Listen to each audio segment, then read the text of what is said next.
¿Por qué ya la música cristiana no es como antes? Hablar de música cristiana es prácticamente hablar de épocas. Hay gente que piensa que antes era mejor y otros que piensan que ahora es mejor. Nunca hay una postura fija para decidir qué es mejor, pues todos tenemos diferentes opiniones y gustos.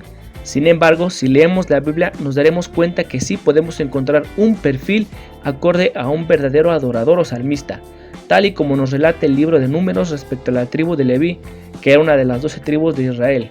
Y aquí podemos considerar unas cuestiones importantes. Consagrados a Dios. Cuando se refiere a esto es lógico pensar que ningún miembro de los levitas tenía otra relación laboral, pues su única labor era servir en el altar todo el tiempo a todas horas. Ningún levita tenía que preocuparse por su bienestar, pues él era suplido de todo. La única condición era que lo que hiciera, lo hiciera bien. Ahora parece un poco distorsionado. A excepciones de la regla, la mayoría descuidan su consagración a Dios, es decir, pueden estar metidos al 100% en su ministerio, pero su relación con Dios esté completamente deteriorada. Gente que no ora, no ayuna, no se consagra y quizá ni siquiera leerá su Biblia. Por desgracia, esto genera solo una cosa. Sus canciones pueden ser muy profesionales y de impecable ejecución, pero a nivel espiritual no tienen ningún efecto sobre el oyente, pues su música no es consagrada. No poseían tierras ni heredad o riquezas. Los levitas eran la única tribu de Israel a la que no se le asignó tierras para trabajar, pues ellos creían que Jehová era su heredad. Sin embargo, para sobrevivir y subsistir, ellos podían comer de lo que era entregado a las ofrendas en el altar. En nuestros tiempos serían como la ofrenda, y para quienes no lo creen también sería el diezmo. Sin embargo, para nuestros tiempos, nuestros salmistas y generalmente los más famosos e influyentes tienen otro concepto. Casi siempre tratan de asegurar su salario mucho antes de siquiera asistir al evento. Cobran cantidades bastante altas por anticipado para sus presentaciones y siempre piden que se asigne un cupo o cantidad de asistentes determinado. La gente como adoración y no solo el sonido. Según nos relata el libro de Crónicas, cuando el rey David constituyó el tabernáculo para la adoración, destinó a 4,000 personas en una mega orquesta para alabar a Dios de forma continua. Actualmente se tiene el concepto de que entre menos gente sea es mejor, y no solo eso, sino que se ha dejado al lado que las personas ejerzan los sonidos de los instrumentos para darle paso a la música sin músicos, que aunque la tecnología nos permite generar muchos sonidos con un solo instrumento, la persona que ejecuta es quien se encargaba de bajar la presencia del Señor. El instrumento por sí solo no sirve.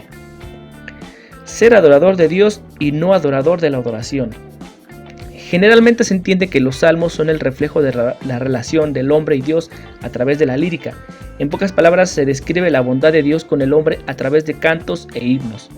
Ahora se tiene el concepto de que el salmista tiene que ser más emocional y expresivo, como llorar mucho o reír mucho.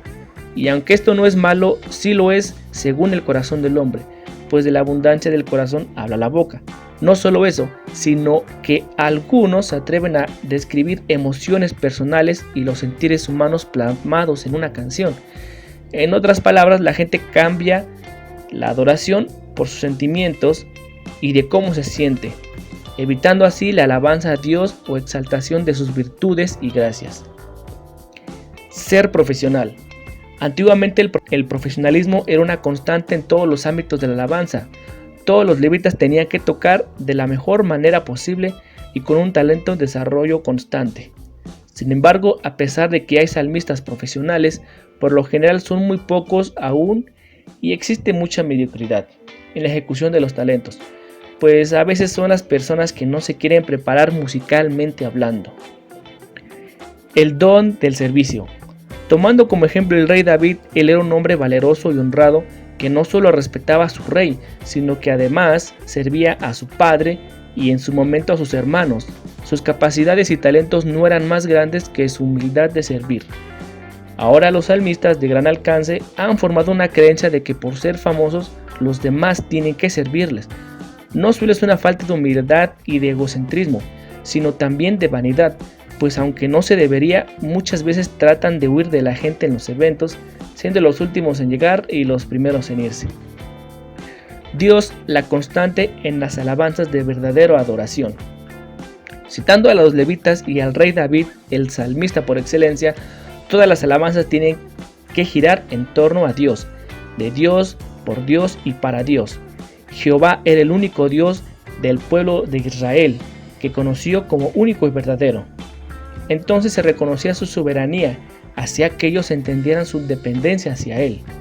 Ahora, y separando la música cristiana de las alabanzas, hay muy pocas canciones que hablen de Dios. La mayoría solo son el reflejo de emociones, sentimientos y ansiedades de los intérpretes. No toda la música cristiana son alabanzas y no todos los cantantes cristianos hacen música cristiana. Finalmente, es cierto que la música cristiana ha tenido un enorme incremento en los últimos años. Ahora hablamos de muchos géneros musicales, a artistas que llenan estadios o hasta canciones que son el hit del momento. Sin embargo, si nada de eso gira en torno a Dios, solo es un montón de vanagloria para alzar nuestro ego y nuestra ausencia de humildad, y la vanidad fue la razón por la que Lucifer fue desterrado del cielo.